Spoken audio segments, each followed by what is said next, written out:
simple to go on their site and shop for them. And they're antimicrobial, which means they get rid of odor. And not only do they look good, they perform well too. We were just saying they're the official underwear of the zombie apocalypse. Sometimes you need a change of underwear. But I wear mine when I go out to do Walker Stalker Con. I got one of these deep blue V-neck undershirts, and I wear it with just like a suit jacket, and it looks really nice, and it's real comfortable because I want to be comfortable when I'm up there doing that. Yep. I feel nervous. Well, I'm sure you guys are wanting us to get to the point here, but I do want to mention first, before we do that, next week is Walker Stalker Con Denver, and I'll be there, and there's going to be a meetup on Saturday at 6 p.m. for drinks, and I'll try to get Melissa to come. She's going to be there, Melissa Hutchison. So if you guys want to join us for that, that'd be awesome. They're always a lot of fun. I already know a few people who are coming. And watch our Facebook and Twitter for details, because I don't know where it's going to be at yet. That sounds like fun. Those listener meetups are great. Mm-hmm. Wait, I said Denver. I meant Nashville. Denver was this weekend, which I didn't go to, but it's in Nashville next weekend. So if you're going to be at Walker Stalker Nashville, Saturday, 6 p.m. drinks. You're going to need them after this season finale. Attention shoppers, Deadcast Top 5 in 5, 4, 3, 2.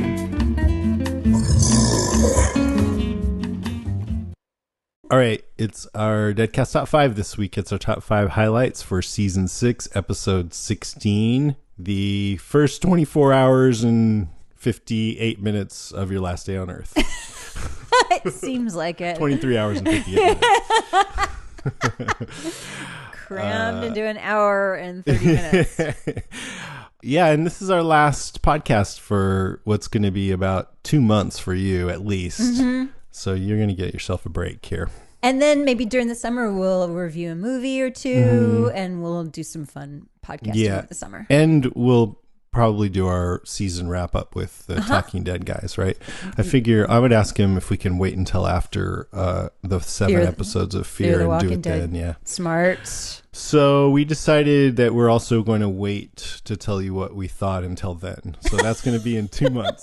Thanks for listening. Don't get bit. All our listeners who want to murder us. All right. Just so kidding. What do you think? I saw this AV Club review headline for last night's episode. It said, "The Walking Dead season finale swings, misses." I like that. What did you think? I'll tell you what I thought, but what did you think? That was a heavy sigh. Yeah. Yeah, I felt like it was sort of anticlimactic, to tell you the truth. It had some fine things about it, but I'm going to try my best not to be too negative. I don't want to go too terribly negative on this, because there are a lot of things that I did like about it. But it's hard to imagine that this is the episode that nearly made Lauren Cohan sick and also made Andrew Lincoln, throw the script. Yeah, exactly. I'm like, this was it? Are you sure that you didn't get sick because you just ate at Chipotle or something? Oh, that was a low blow. I mean, honestly, I don't see how this could be the episode that made them so upset. Well, here's my take on that. And some of the listeners have echoed what I'm about to say. Do it, man. Explain it. At least one. That if you're... first off, when they say stuff like that, and we know what happens with Negan in the comic, then I'm expecting to see someone bloodied up by a bat. With all these comments, those two match up, right? Yeah. And then it doesn't happen, and then you're like, what the fuck? But if from an actor's point of view who's deeply invested in their character, to have everybody that you care about lined up and forced to get down on your knees in front of this new villain and watch while he decides which one of you is gonna die. Then I think, especially if you're really invested in your role, like so much that it almost feels real. Like, let's say, you knew that me and you and Chad and RJ and Kathy and I don't know, your step parents. Yeah. We were all going to be lined up in a row and forced to follow what some asshole says and that he had a baseball bat and he was about to club one of us. Even if you didn't actually see it happening, it would be pretty distressing, you know? It would be. That's true. But if the script said Negan does the eeny, meeny, miny, mo, and then some blood comes up on a lens and it fades to black, that at that point I'd say, I wonder who that was. I mean, I'm not completely certain that it would upset me all that much. Maybe they saw a different version of the script than we saw. I don't think so. I mean, if you didn't know who it was going to be, you don't think it would be upset? Like if it was real, let's say, and you knew that one of your friends was going to die, but you didn't know who, you'd be like, oh, I don't know who, so it's no big deal. Yeah. I mean, I heard actually that the cast doesn't know who it is. Right. Well, I know that Chandler Riggs said on Twitter he didn't know. And it's not Chandler, and we know it's not. It's Chandler not or Rick. Rick. I mean, Rick or Carl. Yeah, we know it's not Rick and Carl.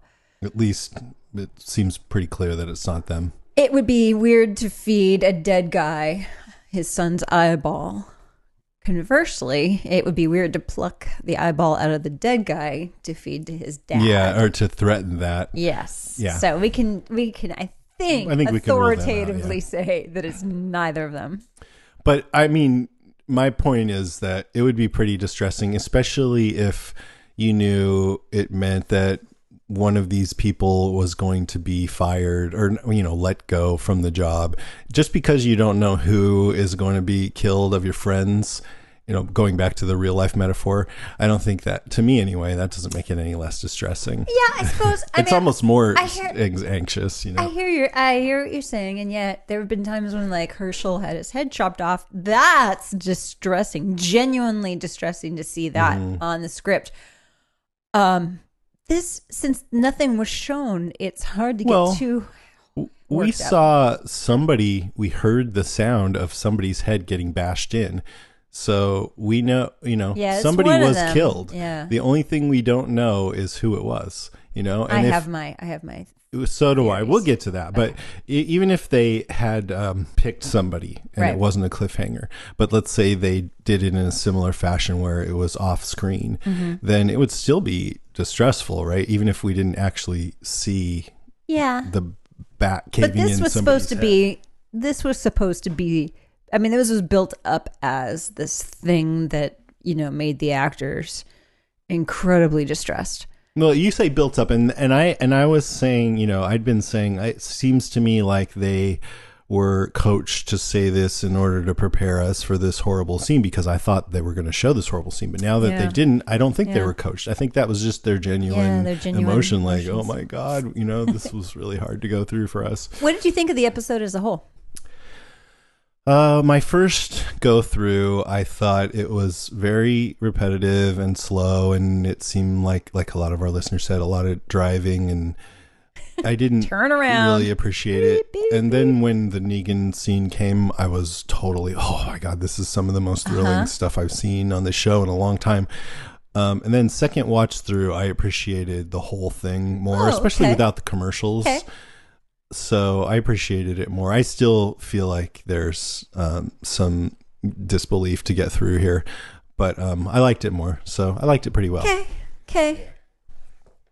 I mean, I wrote as soon as the cliffhanger happened and the show ended, I right away went onto Facebook and I wrote, come on, that was fucked up. Oh, come on, that was fucked up. Right. And that post on Facebook got far more views and responses than any post we've ever made. Even the box of kittens? It got 11,000 views and like 360 likes.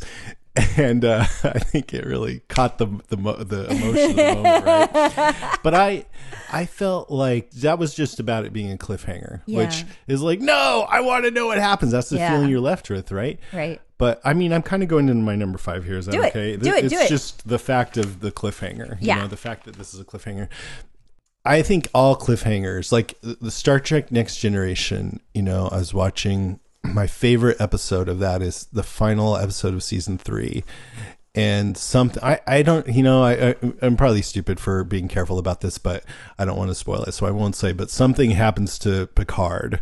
That's the Borg. Oh, this is really funny because this is what This is what Scott M. Gimple brought up on The Talking Dead. He brought up 2 examples. Okay. Well, 3 examples, but 2 were serious, and this is one of them. Yeah, and Locutus? Locutus. Don't say what happened, but when you're watching it was 20 years ago. Yeah, when you're watching it, there's no reason to say what happened.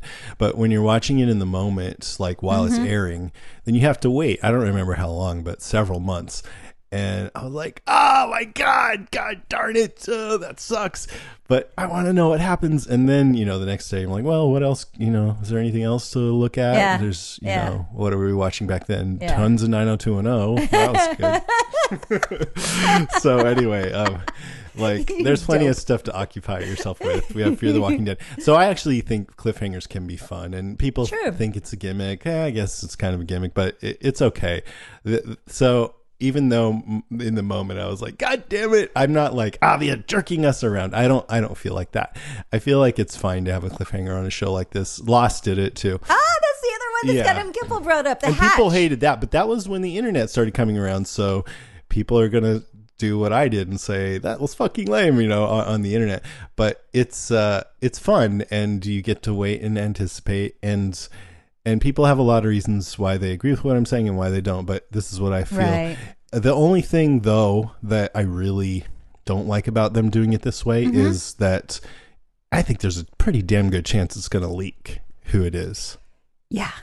Like, maybe the actors don't know now, and maybe only, like, Kirkman and Gimple and one of the AMC executives know, but they're going to have to film sees a bunch of episodes before we ever see the pilot, and they're season premiere. Start filming fairly soon. Yeah, and so there's going to be a lot of opportunities for people to find out. And I don't want to know. Like, if I find out before we see that first episode, which they have confirmed they're going to reveal it in the first episode coming back, then I'm not going to, that's going to be totally just taking away from it. And then I will have wished now it would have been better if it was in this episode. But aside from that, I'm okay with it. I have a suggestion for you. Are you ready? Okay. Don't go on the internet at all before what is it, like October 17th or something like that. Okay, so I wish I could set up my Google to search only for Fear the Walking Dead, but not Walking Dead, because I'm going to be getting a ton of Walking Dead news. You know what? Fear the Walking Dead is going to be the next 7-8 weeks. Yeah. You may get away with it. Yeah, that's true, huh? You might. And then, but see, the other problem is I'm addicted to the internet. Well, but I'm going to try to stay away from any Walking Dead spoilers. How about but we this? do our Walking Dead news even when we're doing our episodes in the summer too. Well, how about this? We won't do that. We'll just do 90210 news. Wow. I don't even know if I could give you one interesting comment about 90210. I really couldn't. Before we get off this point, Michelle Forbes wrote in and she had some really interesting things to say. So I'm going to read her message go here. Ahead. She says, this is a listener. Okay, so although at first I found the cat and mouse game a little boring and the Morgan Carroll stuff annoying considering we all knew someone big was going to die, and at first I was very upset that we didn't see who got the bad end of Lucille, in thinking it over, I think it was actually quite brilliant. The cat and mouse game, Rick slowly starting to lose power and confidence, then the kill. Had we seen who was killed in the very last minute of the very last episode of the season, we'd be shocked, stunned, and saddened, but we wouldn't be able to grieve with the rest of the characters.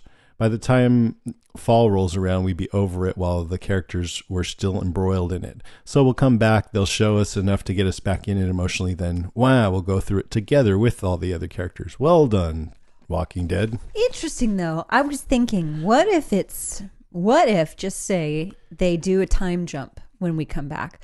What if it's a couple months later? I don't. That would suck. You don't think that'll happen, or you think that would? I really want to see this thing happen, even though it's brutal and it would be hard to watch. I want to see the whole Lucille beating scene and see who it is. I want them to show that. Listeners, does anybody have a theory about? I'm interested to see what everybody else thinks. Are they going to do a time jump, or are we going to come back to that moment? They could. You're right. Yeah, and just have them being subjugated by Negan and giving half their stuff, or not. Maybe they got. I mean, I don't know, but it'd be interesting to see if they go right back to that moment. My thought is that they are not going to come back to the moment. My thought is that there is going to be a time jump. Why? Because there usually is. Sometimes yes, sometimes no. Sometimes not with Terminus. No. Yeah, Terminus was great. I love. By the way, that was a cliffhanger I was completely on board with. I loved that cliffhanger.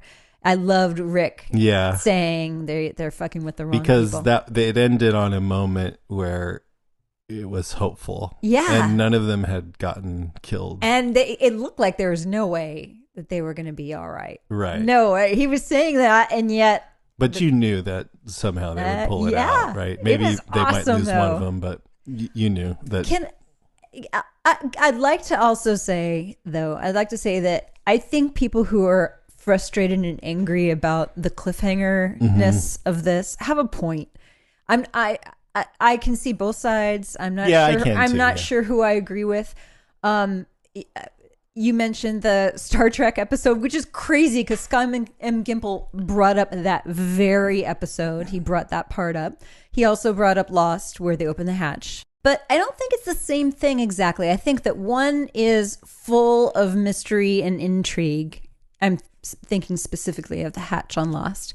And the other is simply stalling while you decide who dies. Mm-hmm. And I would have liked if they had this episode as the penultimate episode, and then they had one more episode where you see what happens, and they could have come up with just as a thrilling a cliffhanger, but I would like to have seen this played out.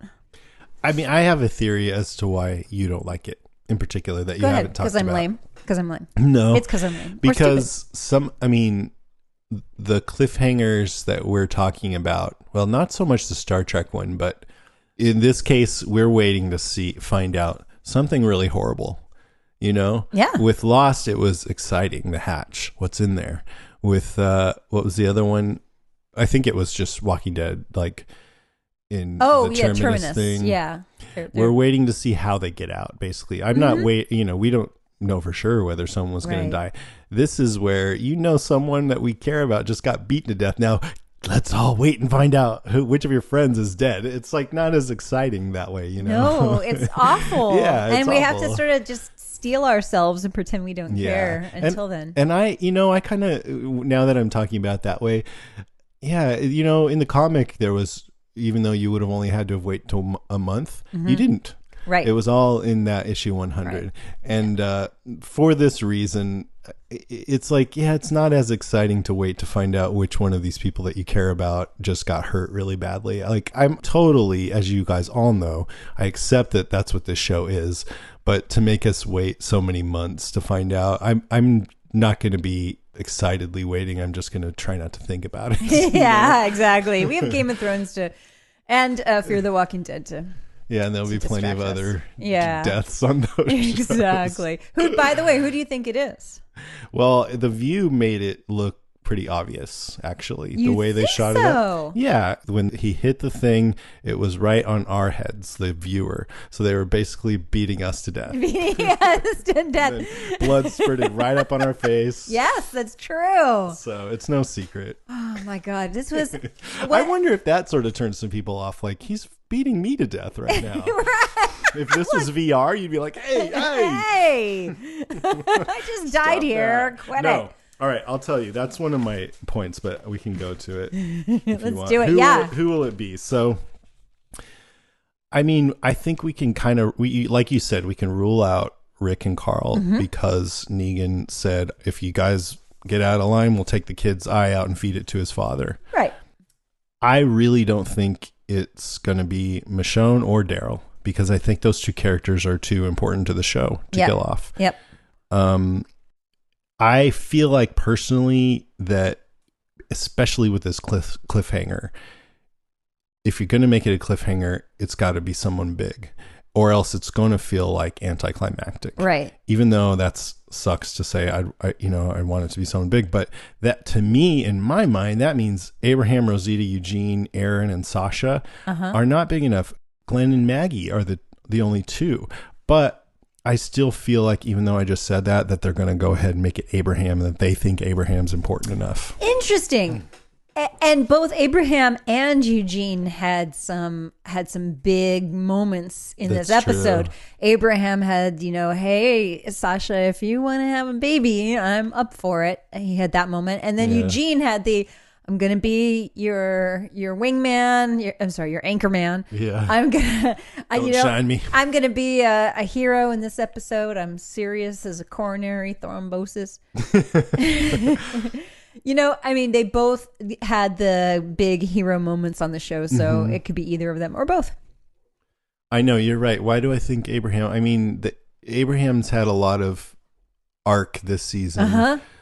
But so has Eugene. So you're right. It could be either one of them. Maybe I'm just hoping because I want to see more from Eugene. Abraham feels a bit played out to me. Abraham stood up straight too and looked him right in the eye, and I'm sure that can't have made him happy. Yeah. Who do you think? I think it's Abraham. I mean, as bad as this is, on some level, I'm hoping it's going to be Glenn or Maggie. Because you want to break my heart. I just want to feel like this show hasn't lost its nerve. Yeah. And I want to see, how it affects the show. But I have a feeling you're right. It's probably going to be Abraham or Eugene. I would hate, I'm hoping that it's the script that he's beating to death, but I don't think it will be. The writers. The writers. Right, exactly. Okay, your turn. Everybody leaves Alexandria again. Yeah.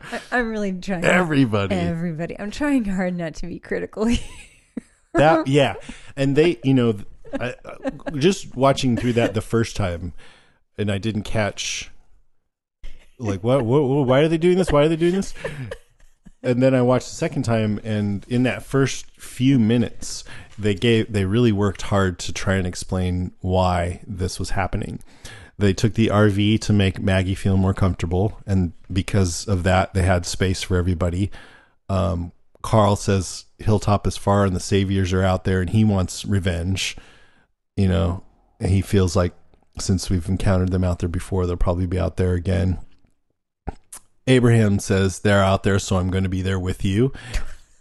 And Sasha says I'm with him, and Eugene says ditto. Aaron says, we're ready to protect this place and the Saviors know it. That's why they grabbed Eugene. But I think he also means that's why they haven't come in, because they know that it's protected. But I still don't think that means it's a good idea to send all your good people out into danger. Somebody said they're also all trained. And then Negan, even later, though, he says, if someone knocks on your door, we own that door, so you better let us in. You try to stop it, and we will knock it down. So he seems to feel pretty confident that Alexandria walls are not going to be good protection. I mean, he could just be talking. So anyway, and then Father Gabriel's there to protect the place with Spencer and Enid, who's in the closet.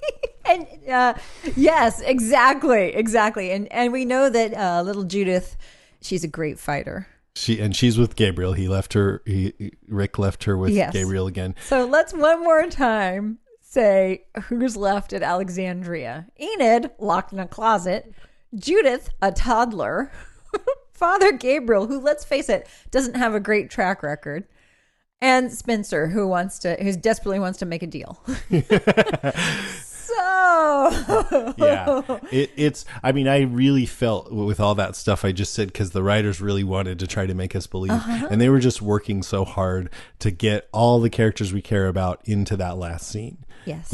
Right, exactly. And turn into it. Yeah. It seemed like the RV was like a clown car. They just kept coming out. And I mean, I do appreciate that they were all there, though, because it was an amazing scene, in my opinion. Yes. Except for not getting any resolution. I was like, oh my God, and I'll talk about that a little bit more later. But one thing that Gabriel said that actually I felt good about. He said, we have 24-hour shifts set up on each of the watchtowers, each one of them fully supplied and ready. In the case that we're incurred upon, we have drivers assigned, evacuation and distraction, and the rendezvous we discussed. So they learned something from the prison when the governor came in and they didn't know where to meet up. It's good to have a rendezvous point. It's good that they learned something. Hey, everybody, let's meet at Terminus. So So I agree with you. Even though they really tried hard to explain why they would send everybody, it was pretty squarely in the department of the suspension of disbelief. Except that we're going to downgrade that to less a department and more of maybe a P.O. box. No, we're not. We got a message here. This is a good time to read it. Okay. From Kristen Brown, longtime listener in Raleigh, North Carolina. I think your podcast is so balanced. I hate that you were given such a hard time the last few weeks about the Department of Suspension of Disbelief. I know that email you read in your last podcast from Levi does not represent all of the listeners' feelings because it didn't represent mine. I appreciate that you try to explain things where you can and acknowledge the stuff you don't understand without any kind of malice or crudeness. The Department of the Suspension of Disbelief was the perfect category for those kind of things. She's talking about it in past tense. Though it is kind of you to try to address your critics, you should make the podcast you enjoy making. All right, 90210 it is. No, just kidding. Having listened to all your podcasts, even the off-season ones, I go and watch whatever you're talking about. Pontypool, In the Flesh, Yay! The Returned, but not The Exorcist. I haven't geared myself up for that one yet. Oh, it's great. You got to check it out. I can assure you that you will not lose listeners by evaluating The Walking Dead fairly for its awesome highs and head-scratching lows. I love you guys just the way you are, and I'm quite sure I'm not the only one. Thank you so much. I mean, yeah, that's pretty much what I didn't mean to say that we were going to stop doing that. I just said if you feel like we're mocking something that you like, we don't mean to do that, except it's fun sometimes. And we're mean. Yeah, we try to be fair. I mean, we try to be fair. Yeah. I think like if we had the same departments on Better Call Saul or Breaking Bad, it wouldn't get invoked nearly as much as with this show. I just think that's the damn truth. The show has a lot of it, and that's why it got its own department. But we love you just the way you are too, baby. It's just it's a fun way. Like it sometimes, like I even said this last time, but the reason why we called it the Department of Suspension of Disbelief in the first place is because I do think that in order to enjoy pretty much any drama, you have to suspend your disbelief to a degree. Yeah. But this really taxes that. Like there's people working overtime in this department sometimes. They're earning a lot of overtime pay. All right, what's your number 3? Okay, number 3. Let's see. Okay, well, I'm on number 4 because you somehow got ahead of me, which is fine. So we talked about how unlikely it was for everybody to be in an RV and out on the roads.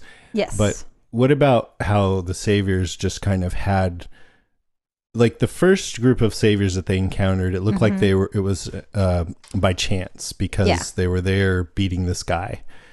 But the rest of them, it seemed like it was all premeditated. Yeah. Like at first I wondered, they saw Rick and everybody and they're like radioing their people. Look, there's a RV full of our enemies.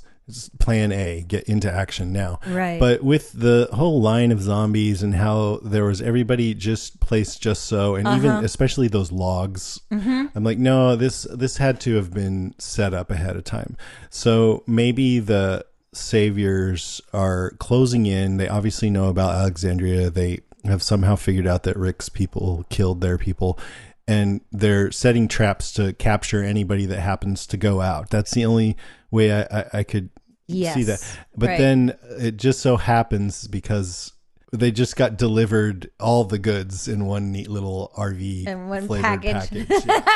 Just by luck, Because they didn't know everybody was going to be in an RV. They couldn't have unless they had a spy who is somehow really sneaky with a pair of binoculars, radioing them and saying there's 5, 6, however many people in an RV.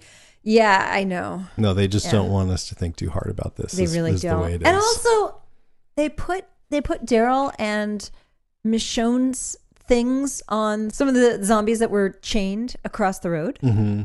That's like, psychological intimidation. I mean, that proves that it was for that. All this was done specifically for the benefit of Rick and his people. Yeah. Right. Maybe not benefit, but yeah. Yeah. Well, specifically for them. Right. And then that leader guy, I don't think we got his name, but he says, "Okay, friend, plenty of ways to get where you're going." And then later, when they all ended up, and he said, "Well, welcome to where you were going," or something like that. Yeah. So. And then, I also wondered when they hit that line of zombies, and then the saviors were hidden away and started shooting at them. Of course they were. But they didn't hit them. And I thought, feet. Man, this is crazy. Yeah, that they can't even hit them. But it turns out Rick said they were shooting at our feet. They made this block, but they wanted us to get through. Right. So they were trying to filter them to this location. Which doesn't seem smart at all. Why stop them then? Why just to fuck with them? Yeah, I guess you're right, huh? Why stop them? Any sense? And if I saw a line of zombies and I was in an RV, I'd just crash through them. It's not gonna. I don't think it's gonna mess up maybe I'm wrong. Also, a line of zombies. The zombies are not gonna stay nicely in a line. As much as you trained them. Come on, zombie number 3, get in line. But maybe if the zombies on either end are chained to something, maybe then, that. But I don't think they were. It was hard to tell, but I don't think so. You could probably smash through a chain. But it's all strange. Like, did you want to stop them? It was just done because it was a cool visual, I think, and it was a cool visual. It was a very cool visual. But then, they're not. You don't kill them. Let them get back in their RV and go on their merry way. Okay, what was the point of that? All right. The coolest thing about this whole setup with everybody in an RV hitting roadblocks is that we learned for sure there is more than one road in Virginia. No, I'm just kidding. That's not what it is. It's that it slowly dawned on Rick that, oh, fuck. Yeah. We're in bigger trouble than we thought here. Abraham's like, we're up shit creek and our mouth is wide open. True enough, my friend. But, he still is telling... He's still telling, they're all telling each other, oh, we're going to be fine. This, we're getting, everything's going to be great. We are getting there. And that's what he tells Maggie. Maggie, and we can do anything. He says, everything we've done together. We got here together. We're still here. Things have happened but it's always worked out for us because it's always been all of us. I'm like, tell that to T-Dog. Yeah, exactly. Andrea, Bob, Herschel. I think that they had him say that because they wanted to foreshadow somebody was going to be gone, but it just came off as a completely weak way to try and make somebody feel better. What about my dad, asshole? We're not all still here. Thanks for opening that wound up. Yeah. What if she'd said, what about Herschel? He's like, look over there. It's a blue-chested robin. Have you thought about names for the baby? Yep. All right. So along those lines, my next one was, and I'm not going to harp on this too much, but stupid decisions this season, second half of the season. It was frustrating. They kept making dumb decisions this season. Mm-hmm. Let's go after Negan's group, who you know nothing about. There's a great email about this, by the way. Okay, so you know what? I'm going to let our listeners then talk about this. So let's address that when we get to the email because I would like to talk about it. No, go ahead. Well, okay. Then when we get to the email, it'll be a counterpoint. Then I'll go really fast. Go after Negan's group who you know nothing about. Let Denise, your only doctor, go out scavenging. Then have Carol run away, weirdly. Although they didn't ask to have Carol run away, but it was a weird decision. Then have Daryl leave by himself to go after this group. That's a weird decision. I mean, these are all like questionable choices. Mm-hmm. And then everybody goes to Hilltop. Yay! Chained up zombies across the road. That can't be a trap. And, it took them 3 times to figure out that every road was going to be blocked. And that, I was yelling at them. That's a trap. That's clearly a trap. Don't get out of the RV. Well, Rick knew. Oh, wait. Get out of the RV. Yeah, Don't get out of the RV. Nothing good can happen. They want you to get out of the RV. Do you not see this? And then, of course, there. Yes. When they start shooting, Rick stands there and says, "Get in the RV," and yet he's still. I guess he had to cut the zombies apart. That's why he did that. That's why he did it. That's all I wanted to say. I don't want to harp on it too much. Okay. Well, I think just about everything else I have to say is pretty positive, just so you guys know. Yeah, I have a positive thing too I want to say. Good. So my number 3 is what we're on, is that this episode I feel like is about loss of control and power for Rick. And we've been criticizing him all season for being too cocky. We can handle this. Full of hubris. And now it's about, hubris, and him and his people learning that they're not as invincible as they, for some reason, seem to think that they are. Yes. He's cocky in the beginning. That Spencer says, if the Saviors show up, should we make some kind of deal? He goes, tell them to wait for me. I got a deal for them. And then what I did like about this setup is Rick seeing the groups of roadblocks just getting bigger and bigger. It had, especially on second watch without the commercials, it had a nice effect of, if you look at his face each time, he's like, oh my God. And then with the Michonne's locks on the zombie, and it's just like, somebody out of our league is messing with us right now. And when he finally they go out into the woods and they hear all that whistling and everything, and they demand his weapons, and Rick says, we can talk about this. And the guy's like, we're done talking, time to listen. It's like, and Negan says, you are pegged. So this is about them just basically getting a huge comeuppance. Yeah. And I'm not saying I'm glad they got it, but it's just what it is. Yeah, exactly. And it's thrilling to watch. I mean, you got to have low points in a drama. Your hero's journey is going to have moments like this where you get knocked down a peg or two, and that's what this was about with them. Yep, I couldn't agree more. Negan says it sucks, huh? The moment you realize you don't know shit. That does suck. Nobody likes that, and yeah, it was good to see, and they had reason to believe that. I mean, they had encountered the Saviors multiple times. And each time they came out ahead, and the Saviors, big time, the Saviors looked inept, drop like flies, and all of a sudden now they're looking pretty. In fact, I think smart. Eugene should just try to bite all their balls off right now. Right, that might work. All right, so enough with the Saviors for a minute. Here's what I want to talk about. I want to talk about Carol and Morgan. Now, Carol and Morgan had their own little adventure, and they met up with a group of people, theoretically a group of people, that have nothing to do with the Saviors. At least I don't think they do. They didn't look like they did. They seem nice. They do. They seem And it was nice. the guy who had the armor on from last week that Rick tried to kill. Right. And Morgan stopped him. Yeah. And now it sounds like that they're going to help Carol. You're going to have some good karma from that. Yeah. Maybe. And who doesn't like a guy who rides up on a horse? To save you. Everyone likes that. Yeah. And I loved how the handshake between them, the guy reached out his hand, then he looked Morgan in the face and he nodded like, it's okay. And Morgan shook his hand, but kept eye contact, just like... Yeah. Yep. I would love to see. Do you ever watch Larry David's Curb Your Enthusiasm? So funny, but they always repeat this scene where whenever he doesn't believe somebody, he just stares at him and tilts his head for like a full minute, you know? And then he goes, okay.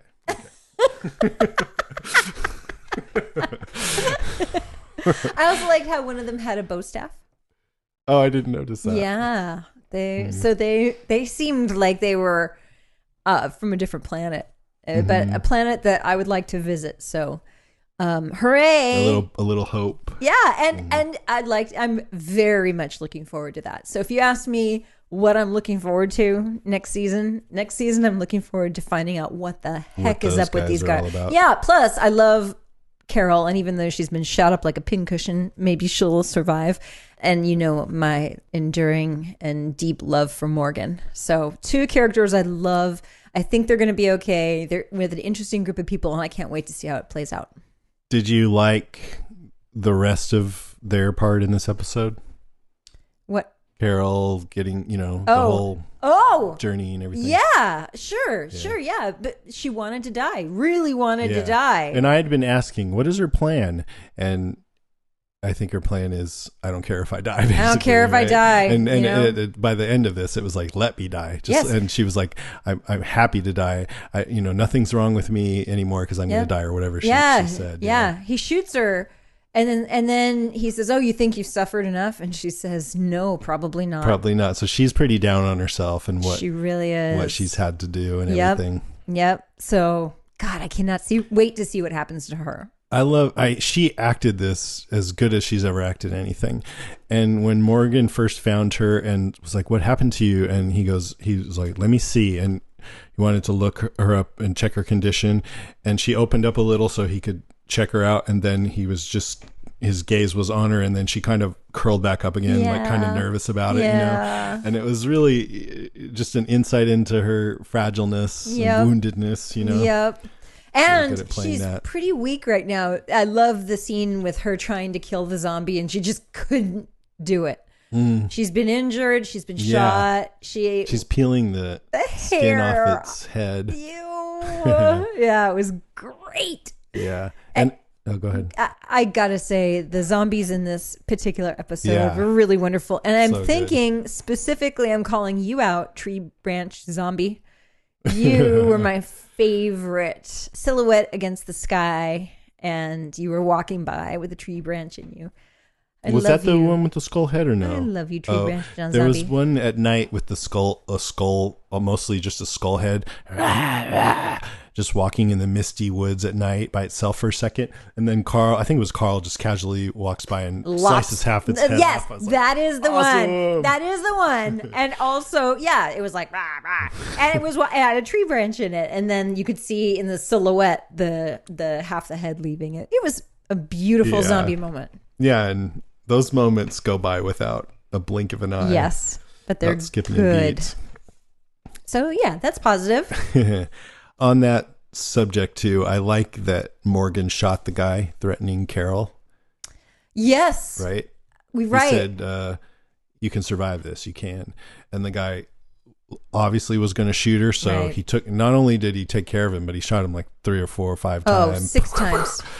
And, I thought, that's good. Morgan had to choose right then which one of those two was going to live. Right. And so, because there was no chance to save both of them. Nope. So he chose Carol wisely. Yes. And that doesn't mean that his principles are gone, I don't think. And maybe he also saw that this guy was wounded and was going to die anyway. I mean, according to that guy. I don't think he knew that. Because by saying you can survive this, we're thinking, well, he doesn't care because he thinks he's going to die. But Morgan doesn't, I don't think, know that. Maybe unless he overheard him saying that I'm gonna die watching you die or something like that. Maybe he heard him. I'm justifying. Wow, I'm trying really, really hard to justify Morgan killing him. No, I don't. I think he was already doomed. I think he didn't want to have to do that, but he realized that if he didn't do it, Carol was going to die. Yep. Okay. My last one, or my number 2, is Negan, and the last scene there was about 20 minutes. I was kind of bored on first watch throughout this episode until this scene, and then it was like turning on a dime. Oh my God, holy shit. As soon as those lights came on and everybody came in from the woods, I loved it. And I wasn't even thinking that they would all end up there. For some reason, it didn't dawn on me that Rosita, Michonne, and Glenn would and Eugene would join them. So I kept thinking, okay, who's it going to be? Rick, Carl, Maggie, Aaron, Sasha, or Abraham? And then I'm like, man, this doesn't seem like a big enough group. And then they all joined up, and I was like, oh my God, that's everyone. Yep. And then Negan finally came out. I love that he came out of the RV and said, we pissing our pants yet? Yeah, exactly. And that was really cool. Just coming out of the RV, because that's their RV. And I wondered if you thought that other guy was Negan at any point. No. You didn't? Nope. And no, Negan's iconic and I've already been told that, Jeffrey Dean Morgan. And that he also has a baseball bat. And I was watching because he's the original fuckity fuck guy. Yeah. Every other word is that in the comic. And so we're wondering how they're going to handle that. And basically it's to say every other cuss word. Prick, shit, piss. He says all that, over and over. Yeah. And he had a bunch of great lines that I wrote down. He did. I do not appreciate you killing my men. Also, when I sent my people to kill your people for killing my people, you killed even more of my people. Not cool. That was hilarious. I mean, were you laughing during any of this too? No, I was too distraught. Yes. Yeah. He has this gleeful attitude and a smile. He says, "You have shit, you give it to me. That's your job." Or this is Lucille, and she is awesome. And this is just so we can pick out which one of you gets the honor. You know, I know that we've had that caller said that Negan is not the guy that you love to hate. He's the guy that you hate to love. Yeah. I don't hate to love him yet. No. And let me tell you, when I read this issue of the comic, I hated him with a burning fire in my heart. I'll bet you did. And it took a while before, and even still now, like I never forgave him for what he did in the comic, and I never thought, oh, I love this guy.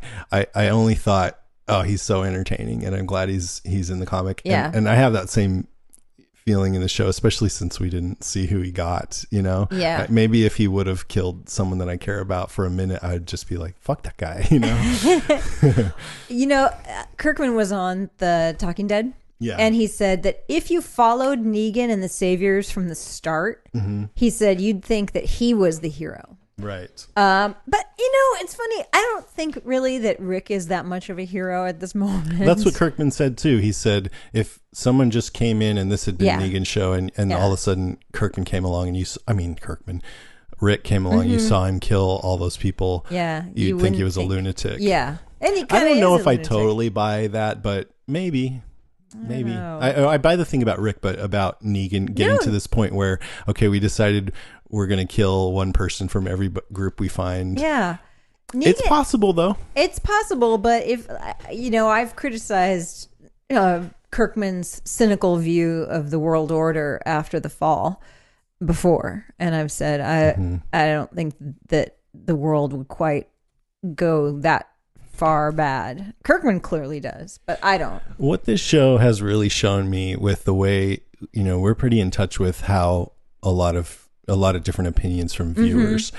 And a lot of what I see is when you get emotionally attached to a character, you will excuse so much. Yes. We've seen that with Carol, right? And Rick too. And so I think there's a damn good chance that with Negan that would happen too. That we'd excuse it. Yeah, that's probably true. By the way, on The Talking Dead, 5 dudes with beards. 5 dudes with beards. Yeah, that's the thing now, isn't it? Chris Hardwick, full-on beard. Jeffrey Dean Morgan, Norman Reedus, Scott and Gimple, and Kirkman. All 5 dudes with beards. I have a beard too, and I didn't plan that, but I wonder if the culture just seeped into my brain or something. Like I didn't go, hey, look, everybody else has beards, so I should too. It seeped into your brain, and now it's slowly seeping out of your face. The culture. Here's another one that was my favorite. Speaking of beards, Negan looks at Abraham's beard and he goes, I gotta shave this shit. I love that. Or with Carl, I remember this from the comic. He goes, shit, kid, lighten up, at least cry a little. Which is even more heartbreaking in the comic because Carl's still like 8 years old. Oh, at least cry a little. He says, all right, don't any of you do anything like that again after Glenn came forward. Yeah. I will shut that shit down so fast. The first one's free. It's an emotional moment. Then he smiles and points. I get it. See, it feels like as I'm relating these, you kind of get why I think this is so hilarious. Yes. This is your kid, isn't it? Rick's all, stop this. Negan's all, hey, do not make me kill the little future serial killer. Don't make it easy on me. And he's kind of laughing to himself as he says all that. So anyways, I feel like they freaking knocked it out of the park with Negan, and I couldn't be happier. And I hope he continues to represent the character as well as he has so far. It was entertaining to watch, and my guess is he's going to be fun to watch next season. It'll be fun actually to see it go. Because even if you don't agree with the villain, it's cool if they're a good villain, fun to watch. Right? A good villain is lots of fun. Your turn, number 1. No, I already said my number 1, man. Okay, well, I did too, so we're on to notes. I'm going to say one quick thing, and that is I'm glad there were horses. There, I've said it. And none died. I like them repeatedly going back to this wherever kind of container Glenn, Rosita, and Daryl and Michonne were in, their perspective, even though we didn't know that's what it was. With the light shining through. Mm-hmm. It's kind of nice. Yeah. The guy who was representing the Saviors with the mustache, his name is Stephen Ogg, and he